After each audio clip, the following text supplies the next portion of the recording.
Hey, yo, welcome back, Leaders Live. Charlie Stevens, your host. We got a great episode today with two rock star startup founders, Abbey and Samir, founders of Esusu. We're going to get to them in just a bit, but sponsoring partners today, Entre, as always, Entre Network, a network of entrepreneurs made by entrepreneurs for entrepreneurs. You could download the app at joinentre.com. The new app is really connecting everybody. It's pretty exciting stuff. So we're going to have Mike Mara, the CEO, do a Q&A after right around, let's say, 2:30. So definitely start submitting questions throughout the show for Samir and Abby, and we can throw them their way, and hopefully we can collaborate with them. Reason why we're doing this, understand what entrepreneurs are doing, connect them with the community, and really try to help grow their network, grow our network, and we're all going to collaborate together. That's the idea. You can watch past shows at charlienyc.com. But let's bring in our guest today, Abby and Samir. Welcome to the show, guys. How are you? Doing very well. Thanks a lot for having us, Charlie. Absolutely. Thanks, Charlie. Excited to be here. Hey, thanks for your time. Let's get into the business right now, Esusu. You guys started this a while back, but what is it's obviously a leading fintech company that's helping people save and build credit. But give me your pitch on it and what's going on with you guys and what you're building out. Yeah, thanks a lot, Charlie. So one of the reasons why we started Esusu was just due to a personal experience, particularly for me, and Samir would share a little bit also. When my mother and I moved to the United States, we didn't have access to a financial identity, and that's synonymous with over close to 100 million people in this country. So when we came here, tried to borrow money in a bank, we were turned away, had to go to a payday loan lender and borrow money at over 400% interest rates. My mother sold my father's wedding ring so we could get a fighting chance in this country. So our premise was a financial identity shouldn't determine where you end up in life. So what we did was create a B2B business where we go to property managers and do three things: capture data, report it, and then transform that information into the credit rating agencies. We also help large multi-family owners do things like predictive analytics. And if a tenant can afford their rent, refer them to low interest loans.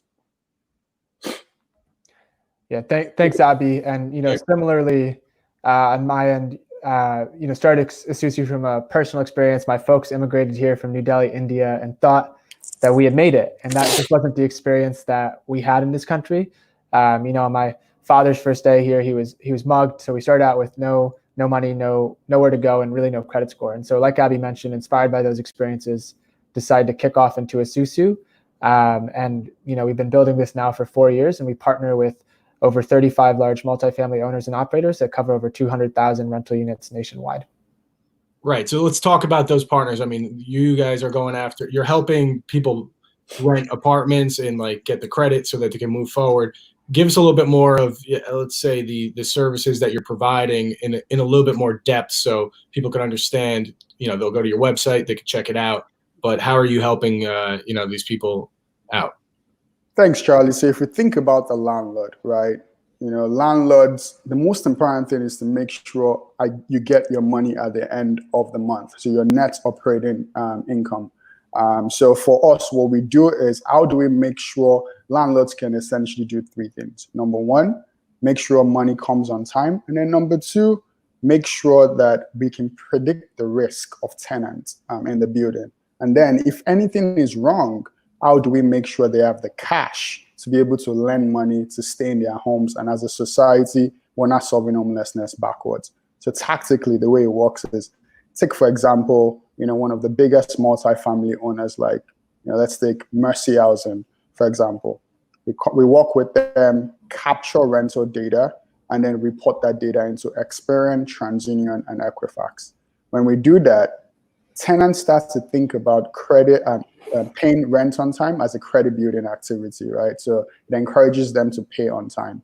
And then number two is, we have machine learning models and AI models that essentially predict that, hey, if Samir is in a building that's run by Mercy Housing, can Samir pay his rent on time, yes or no? So, and if Samir can pay his rent, we pair Samir with a loan option. So the landlord essentially gets that cash, and Samir isn't evicted and the landlord isn't spending money. So on an average, or saving landlord, give or take on a monthly basis, over $100,000 on a building basis, depending on the kind of building. So it's just really exciting to not only have an impact on the landlord's revenues, but also in the lives of the tenants. Yeah. Samir, jump in here. Like, how are you guys doing this? I mean, if somebody's got no credit, and you're supporting them, tactically, how does that even work? Yeah, Charlie, that's a great question. So I think first and foremost, the traditional credit scoring models don't incorporate a lot of alternative data. And that's our bread and butter. It's not that banks don't want to give people money. It's that they don't know how to underwrite the risk for folks that have traditionally been marginalized from credit systems. And so the way we look at that at Esusu is, what are the alternative data points that we can use to validate this risk? And, like we talked about, we report rental payment data into the credit bureaus. And so we actually see a lot of renters who don't have a credit score, but have paid rent on time for 20 years. If this person is experiencing a financial emergency, the chances are that they are well-intentioned, that they want to pay on time, and eventually they'll get back on their feet, as long as they're not evicted and end up homeless. And so that's really the way that we kind of play, is we use these alternative data points like rental history and others that we're able to capture to validate that risk on our end. And then for the landlord, what's important to them is really consistency and being able to predict their cash flow. And that's where we plug in. So when in a situation like COVID, we see many, typically great paying tenants that are impacted by, financial emergencies, we're able to provide rental assistance directly to the landlord so that their net operating income is flat and continues to grow. And then at the same time, we're able to give tenants time to get back on their feet. And this is a win for everyone. It keeps the landlord's cash flow healthy and happy. It keeps tenants in their homes. And then also there's something to be said for reducing turnover, because, as a landlord, if you have a good paying tenant, you want to keep them in your property if you can, especially if it's a one-time emergency that comes up. And that's really how we kind of plug in. Right. So who are the ideal people you're trying to collaborate with here? It sounds like the landlords, definitely, and you want to bring on people who are looking to renters and tenants. As you continue to grow this business, which you guys are doing a great job of, both Forbes 30 under 30, rock stars, and all the accolades on Wall Street Journal. I mean, everywhere you could see. On the growth side and the collaboration side, who are you looking to collaborate with that maybe someone watching this live or on replay could connect with you and say, hey, we got that. Let's make it happen. Yeah, Charlie, the folks who are looking to collaborate with are big multi-family landlords and property managers. That's focus for us right now, particularly as we continue to grow. So these are the key stakeholders we'd love to be connected with. So, if you're in the multi-family space, I'm an asset manager, a property manager, please reach out to us and let's figure out how to work together. Yeah. Samir, how about yourself for like the growth side of it? I mean, what else? Well, I guess let's talk about the tips of growth. Unless you got other people you want to try to collaborate with, but what are you guys doing that has worked successfully to grow the business? Again, we have a lot of entrepreneurs who are kind of watching, startups who are looking for tips and tricks here. On the growth side, what are you doing and seeing that's worked here and in the past that you could share with us? Yeah, thanks a lot, Charlie. Appreciate the question. I think the only other group that I would add is property management software. We integrate directly with them, and that helps us reach more tenants. So we're always happy to partner with those folks as well. But in terms of growth, I'll talk to what we did recently with COVID. And, once we made sure that our team was kind of healthy and safe, and that we weren't losing any business, we really thought to ourselves, how can we cut through the noise? How can we stand out in a time where everyone is inundated, whether it's with outreach, whether it's with media, whether it's with other things? And what we came up with was our rent relief fund. And so what we did was we raised philanthropic capital and then went to all of our landlords and said, hey, we know that you're in a difficult situation right now. People aren't able to pay their rent. You're dealing with human health emergencies, and you don't want to be the bad guy here, right? You don't want to be the bad guy during a pandemic. How about this? Tenants that you have that are struggling, we'll offer them 0 interest loans so that they're able to make their rental obligations and have time to get back on their feet. At the same time, this keeps your net operating income healthy, right? And I use this as an example because it was just like, what can we do to stand out by comparison to all the other property management or fintech or prop tech startups out there? And it was, how can we stand by our client side? And so that's actually been incredibly successful for us. It's strengthened our ecosystem of partners and helped us kind of reach new partners, while at the same time, adding value in the lives of tenants. So that's one way we've approached it. And then I think in the past, it's really like, it's all about relationships. And so, yes, there are specific tactical things that we can do to accelerate growth, but the real thing was just, we always invest in people. We always think about how can we make our partners' jobs as easy as possible? How can we make them feel good every day? Because the work that property managers do is really hard. And so that's really the mindset that we go into. And those relationships and that investment is what gets you through difficult times like a pandemic. Yeah, the innovation side of that, I mean, being innovative and partnering with a philanthropic group, I can't even speak today. Anyways, with a charity, I mean, I think that's an interesting way to look at it and put the zero interest down. You're really helping out your customers or your clients. Going back to your original stories, I mean, you both had pretty wild stories of coming into this country, and now you're helping other people out. And there's obviously a huge topic, the systemic injustice and doing the right thing with the inclusion aspect of this. You're helping out those types of people. I'd like to talk to two diverse leaders on how we can continue to move forward together, and your thoughts on how we're going to try to work together for the best here. Yeah, Charlie, it's a good question. One of the biggest ethos of us finding is just this concept of your financial identity shouldn't determine where you end up in life. So, but I think it's particularly important for us to take a step back and understand why are we here in the first place. The reason why we're here is we've lived in a construct for over 400 years, whereby folks have been systemically marginalized. So if we go back to 401 years of when Africans were essentially brought to this country on slave ships. And then you had the Emancipation Proclamation, but unfortunately you had Dred Scott that saw them as not humans. And then we have the legacy of Jim Crow.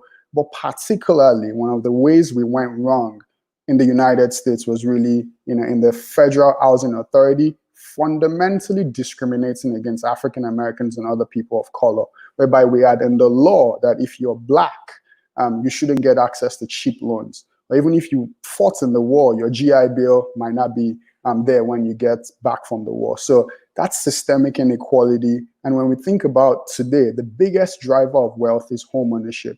And the average wealth held by a white person in this country is over $117,000 compared to, on an average, an African American less than $20,000.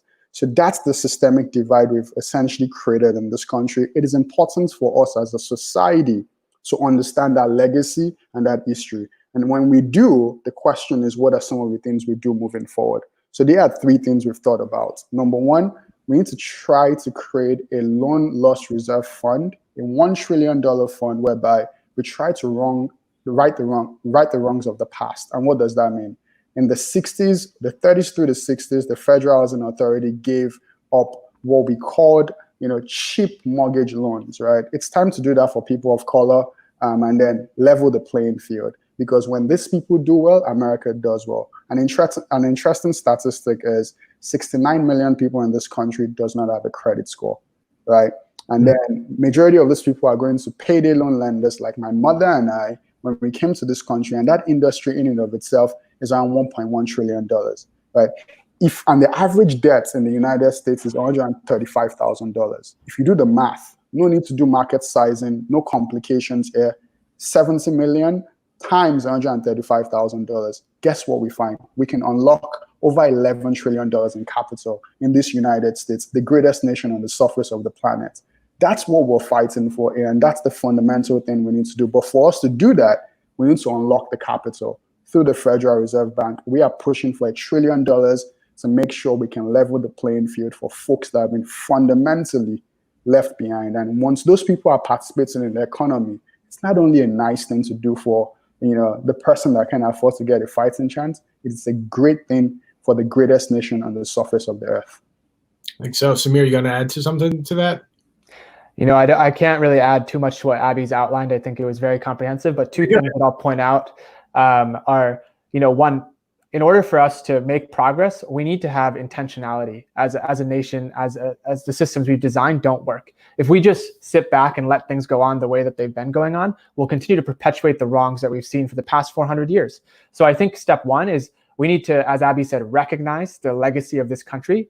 And then we need to be intentional about how we change it with actions like the $1 trillion loan fund. The second piece that I'd want to call out is, empowering, Black and brown folks that have been marginalized in this country is not an act of charity. right? What people need is a fighting chance. And that fighting chance has been systematically denied over time. But if you give people a fighting chance to do what they can do, they'll be successful. We're not saying that we need to give out handouts. We're saying that people need a chance to, take on cheap debt so that they can be enterprising and start businesses, so that they can, buy a home and pay off that mortgage, right? So that's a distinction I want to make, is people just need a chance to show what they can do. I like that. That's good stuff, guys. As you continue, I think also that kind of falls into education and educating everybody to get better financially or whatever it may be. But we'd like to talk about mentorship, right? And I think there's a lot of education with mentorship. You both have very solid past co-founding companies. Throughout that process, did you have any mentors or any tips and tricks that you learned from these types of people that helped you elevate your game and got you here where you are to help others?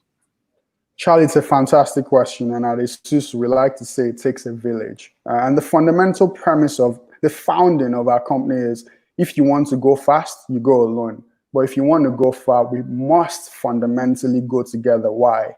Because our futures are tied together. So to your question, yes, it was all about mentorship. It was all about folks willing to show us the road and not just putting lipstick on a pig and not just saying, hey, this is do 1, 2, 3 things. This is the playbook and this is how you should operate on it. And those people range from peers. Those range from people that are partners in top companies in corporate America. And those people are people that are sitting on many boards today. And even VCs, a lot of venture capitalists, we have exceptional investors that have mentored us through the course. But when we think about what's important here, as we think about mentorship and the future and evolution of this country, right, 2 things come to mind, particularly for corporate organizations. It is not only enough for us to mentor people, right, and say, hey, this is the way, but we need to sponsor them, right? You can show me how to build $1 billion company. I can get an MBA from Harvard or NYU, but if you don't give me the capital to operationalize that plan, then I don't think we can make any progress. So sponsorship is always also important, and then put capital where we need to put the capital. If we look at minority businesses today, or even VCs, less than 1% of them encompasses, when it comes to asset management, are going to Black or other diverse asset managers. And when we think about folks serving on boards today, right, to your point about mentorship, it encompasses less than 10% of Black folks or brown folks in this country. That's what we need to do. If we're thinking about mentorship, we got that fighting chance whereby a lot of our friends, a lot of our investors, and then a lot of big sponsors really took a bet on us. But think about if we have 1 million Abbey and Samir in the world or in the country. Think about if we have 1 million, Impacts, Keisha Cash, for example, in Impact America Fund. Think about those kind of great examples we can set. And that's what we're pushing for. And that we believe is fundamentally good for the American economy. I think we'll be good if we have 1 million Samirs and Abbeys in the world. I like that. How do you feel about, your idea of mentorship? How has it impacted you in the past, being in different companies and moving your way up? Yeah, absolutely, Charlie. I think, like Abbey said, mentorship has been core to how we got to where we are. We stand on the shoulders of all those who come before us, whether it's, talk about our families, talk about our friends, right? Like even, I think about growing in corporate organizations. I was fortunate to have a slew of great managers. And, what I think stood out to me was the managers who had the biggest impact, or the mentors that had the biggest impact, were people who were willing to let me champion my ideas, right? It was like, I have an idea for how to do things, and they would give me permission to go and try it and learn and grow, right? And having that permission to fail, to be able to grow and develop, I think was really instrumental in, being where we are today. But to Abby's point, right? We can't be the exception to the rule. We need there to be mentorship and sponsorship and opportunities for people to learn and grow on their own accord throughout organizations. And that's why we're where we are today. At Esusu, when we started, now back, it was Christmas Day, December 2015. We didn't know a quarter or even half of what we knew now. And the reason that we were able to continue to grow this company and iterate is because we had people who mentored us, who believed in us, who guided us. And most importantly, people who were also willing to give us tough love, right? People who are willing to say look, I know you guys are good intentioned. I know that you're trying to build something here, but you need to change A, B, C to be successful. An example of that is even our last fundraising round, right? It was a really painful process. We had a round that came together and then it just fell apart. Abbey and I have been bootstrapping Esusu now for 16 months. And we were just like, it was honestly, I'll never forget that day when we kind of lost our lead investor and almost $2 million of capital that we had put together fell through. But we looked at ourselves, we decided that we were going to get back up and we were going to keep going. And we listened to all the people who told us, hey, like, this is the way that what you're saying, this is the way that it should go. And we iterated and adapted so that we could find a way to bring in the capital. And we've been fortunate to bring in great investors like, Acumen Fund, like Global Good Fund, and such. And so that's why we're where we are today. It's because we listened to the mentors and advisors that we had. Yeah, well, let's stick on that. Before I want to talk about the fundraising and your process of getting funds. I think it's important for any startup founder looking to get funds. But before we get into that, I just want to make a comment. Definitely start submitting any questions if you got any. Mike is going to do the Q&A, the CEO of Entre, in a little bit. And if we don't have any, Mike, I'm sure has a few up his sleeve anyway. I got a few. But the funding aspect, as you look to get funding, as you were talking to investors, what was that process like, and what would you give advice to any startups who are looking to grow and find that investor that's probably most aligned with what you're trying to do? Yeah. So when we think about fundraising, fundraising was tough initially when we were raising capital, the pre-seed round and then the seed round. You got to understand, Samir and I were new to the VC space. We hadn't, really gone through the virtual round. We had done different kind of financing, but different. But when we think about our fundraising process, what didn't work was, trying to have a small funnel and from a raising capital standpoint and just reaching out to a couple people. Fundraising is like sales. You got to have a long bench, a whole bunch of prospects, and then you have to tell a very, very articulate story. I think we didn't have majority of those things in play when we went out initially, but sequel to that experience, some of the mentorship, some of the advice we got were really asked to just focus, keep it short, concise, and really focus on the value. When you think about fundraising, there are three things that matter to the VC, right? What is the market opportunity you're trying to tackle? And then what's your probability of adding value and taking over that market opportunity faster, better, and in a more efficient way? We don't like to say cheaper because great things in most cases might not be cheap. So as long as you can articulate that value proposition from a fundraising standpoint, and us pivoting to that core message really helped us close our seed round. So even fast forward to that, when we do subsequent round of funding, it's really leaning on those existing investors that have bet on us and see us perform. And that performance is a derivative of them giving us advice and then us doing constant reporting with them. So that's how we've been able to navigate the space, particularly on the fundraising front. Yeah, I think that was solid. I think we're gonna have to clip that part and share it with the community because that was really solid. Samir, you're founded a couple companies now. What on the fundraising side? How about yourself? What have you seen that has worked? Yeah, Charlie, that's a great question. So I think if I think about a founder looking to fundraise for the first time or really any time, I'd break it down into three things. The first is to do your homework, right? Like treat this like a professionally managed process the same way you would your sales pipeline. It's gonna be really simple. Create a Google spreadsheet, put down a couple hundred VCs that you think are relevant, figure out what your path to intro is, and just go be relentless on creating those leads and always be building your funnel. Even if you have conversations that are later in the stage, keep bringing in new people into your funnel because until the cash is in the bank, you can't count on it being there. So that's number one.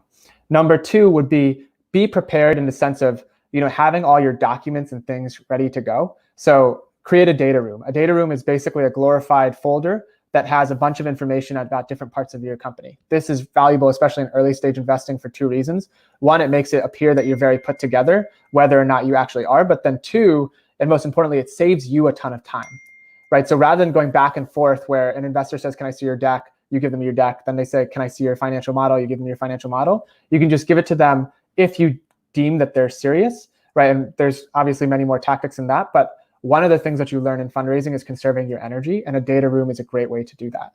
And then, number three is really rely on your network, and the people that are going to help you the most are people that believe in you as a person.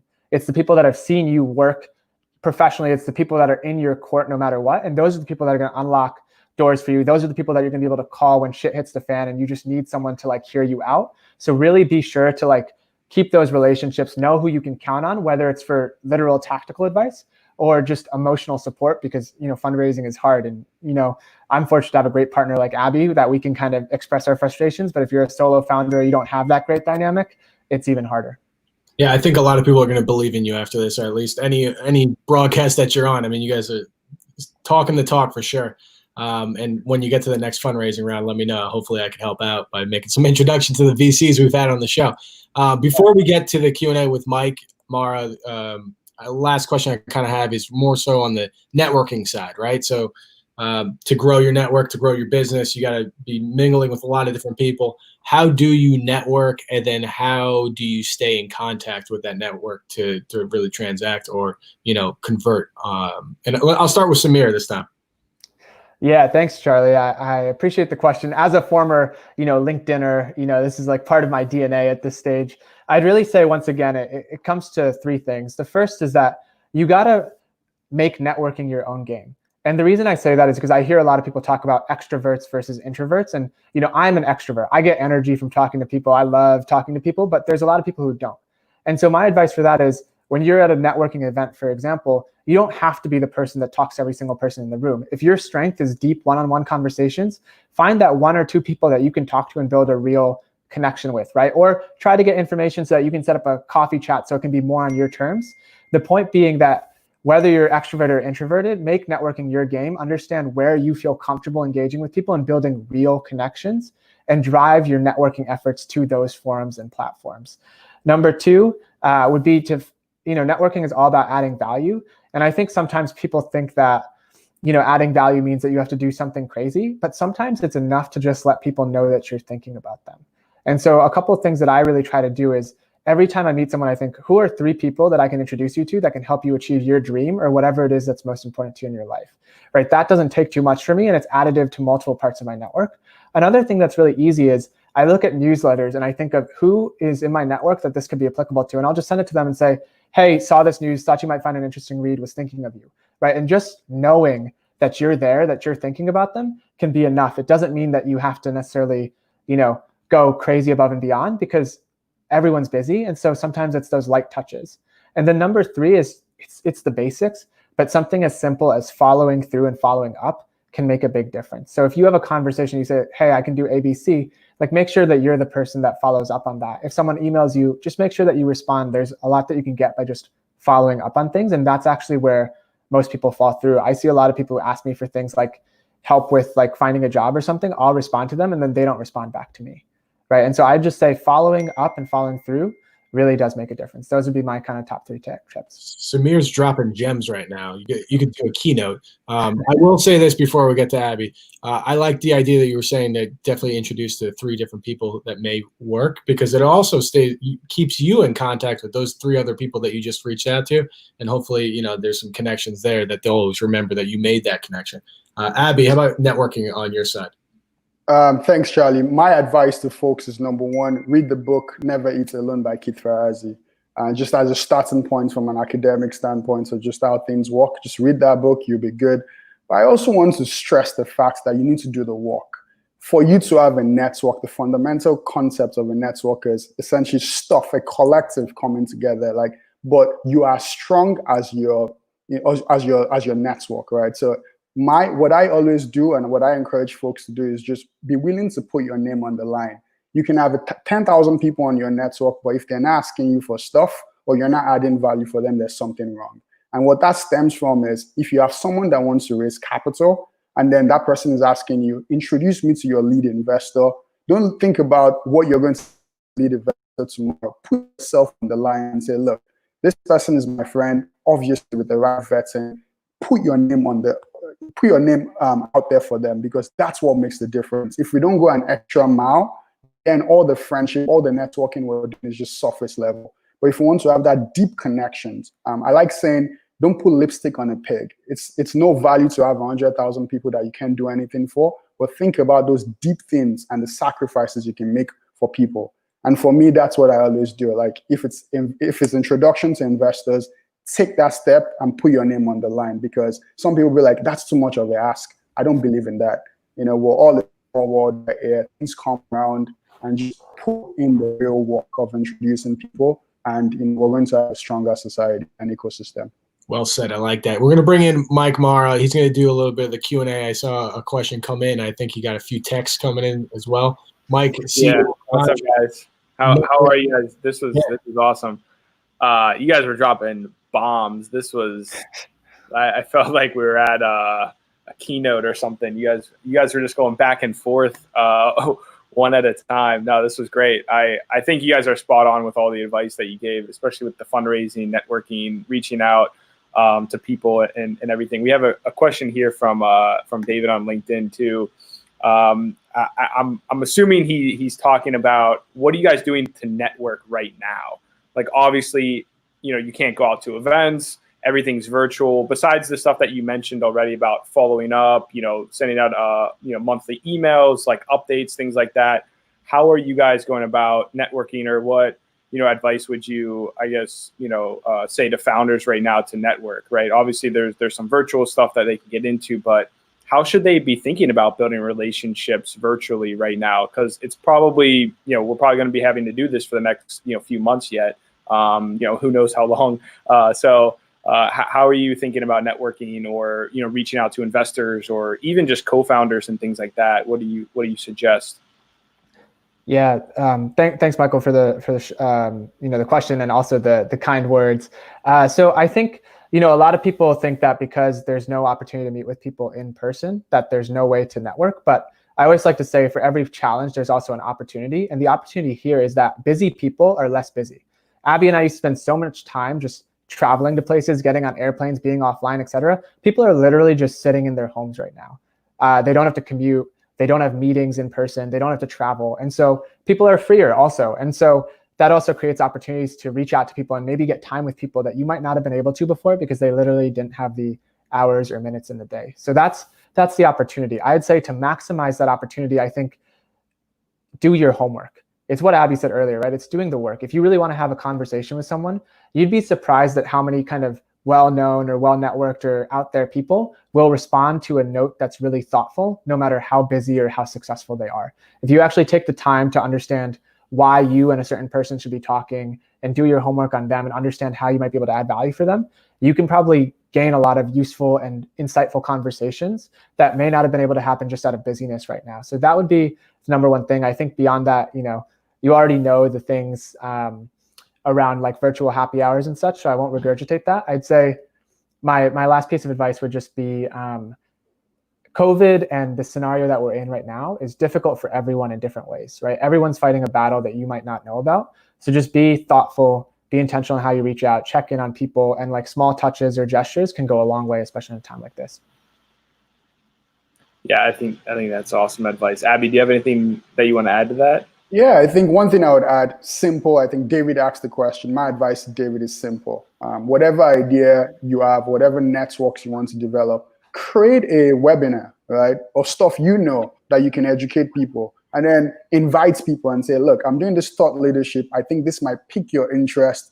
The sign up, the room is getting really, really full. Be nice to just have you on. Or just invite people to have conversations like this. Like, Michael, we're having this great conversation right now. This is wonderful, right? Engage in dialogue with people and help them disseminate their ideas. So it's all about bringing people together. That's what their theology of this country was all about, bringing people that believe in freedom, liberty, justice together. You can do that also virtually. Just set it up. It won't cost you anything. Take a nice photo of a nice flyer, post it on LinkedIn, and then ask 20 of your friends to post it. Before you know, you have 100 people you're disseminating knowledge to, and you're engaging in conversations like Mike, Simia, and myself are engaging in right now. Amazing. Yeah, I think it's really important, and it's something that we're really focused on with our platform and helping connect entrepreneurs. And it's really important during these times too, because entrepreneurship, oftentimes it's very lonely as it is. Now you put COVID on top of that, and people are like, just isolated. So it's really important, and it's one of the reasons why we do these live streams and our events and stuff, trying to bring people together as much as possible, just to get other human interaction. I think it's really important. But I love that advice. We have another question here that came in from our website. How do you guys, because you're mostly focused on New York right now, so the question's kind of on expansion, going into other markets and stuff. How are you guys thinking about expanding into other cities and really scaling? Because this is where you're at. I'm sure you're thinking about this a lot right now. And oftentimes when, companies start, they start with one market, then they go to more and more cities. So how are you guys thinking about this expansion, and what's your strategy or advice for other founders too that are trying to go into new markets right now? Yeah, thanks, Michael, for the question. I think one thing to call out is we're actually currently operating in over 23 states. Amazing. Okay. Fantastic. You're in New York though, right? What was that? You're based in New York City, right? Yeah, so we're in Harlem, New York. That's where our office is. Well, then this is perfect. So how did you go to these 23 states? Like, what was that? And then I'm sure you're looking to get into all 50 and beyond, so what is your thought process with all of that? Yeah, so for our expansion, actually, we didn't actually focus on expansion from a geographic standpoint. We actually focused on the scale of the client that we'd be working with. So for us, our target partnership list is the NMHC, which is the National Multifamily Housing Council, their top 50 landlords. And fortunately, most of those landlords are across multiple states, if not all the states. And so our strategy has been, let's build a relationship with them. Let's get a contract, which may be for a portion of their portfolio, and then let's grow with them. And so that, one-to-many channel approach is how we've been able to quickly scale across numerous states, because our partners and clients are actually very nationwide. And so based on that strategy, we've been able to encompass a lot of different markets. I'll pass it to Abbey to share some additional thoughts. That's genius. Yeah, from an expansion standpoint to other states, some of the other things we're thinking about is the integration partners. So we connect predominantly with the likes of Yardi and Trada, RealPage, Boston Post MRI, and other software developer, property management software companies out there. So, and the good news is they have coverage across the United States. So for us, we like to say we're acting local right now, but thinking international or outside of New York, and eventually going to go global. So what we are doing right now is just engaging with folks that have the right channel. One-to-many channel is crucial for us, because the last thing we want to do is spend unnecessary amounts of cash on go-to-market strategies that are not true and tested. But partnering with these property management software platforms, the NMHC Top 50, and then other national multi-housing partners, especially asset managers, has been crucial to the way we think about growth outside the United States and within other states too. That's awesome. I love it. You guys have been crushing it. I think the one-to-many strategy is I don't think a lot of people think about that when they build out their companies and growth, but you guys are crushing it. I'm super excited to see where you guys are at in in a year or two. I think things are going to be amazing, and I'm going to pass things back over to Charlie. But really appreciate having you guys on. Would love to have you in our network and everything, and helping other entrepreneurs out. And if there's anything that we can do for you guys, and there's a lot of people in the real estate industry and in our network too. So I'm sure it seems like you guys are trying to get into more of the larger family offices and stuff like that. But there's definitely some connections that I think we can make for you too within our network. So really appreciate you guys being on, and thank you for all of the advice that you were sharing. Thanks a lot, Michael. We're all in this together, so we're excited to contribute to the ecosystem. You got it. Yeah, thanks a lot for having us, man. You got it, for sure. See you guys. As we wrap it up, guys, I always ask everybody the same pretty much question to end it off. Personal mantra, ethos, or words to live by. Abbey, why don't you start off, and we'll end with Samir. Mine is simple. If you want to go fast, you go alone. If you want to go far, you go together. Because at the end of the day, we're part of the same human race, and our futures are tied together. Yeah, mine's on the same token, but similar in that way. Nothing worth doing is worth doing alone. It's the collaboration aspect of what we're doing. And with that, what's the best way that people can reach out to you or connect with you on social or email? What's the best way? Yeah, so folks can go to our website, which is www.esusurent.com. I think it showed up on the screen as well. We're on all the socials, but LinkedIn is a good place to find us. Just our names on LinkedIn, and then email. It's our first names at esusu.org. All right, very cool. I appreciate your time, guys, and we'll hopefully stay connected and grow this sucker together. Thank you. Absolutely. All right, Thanks, guys.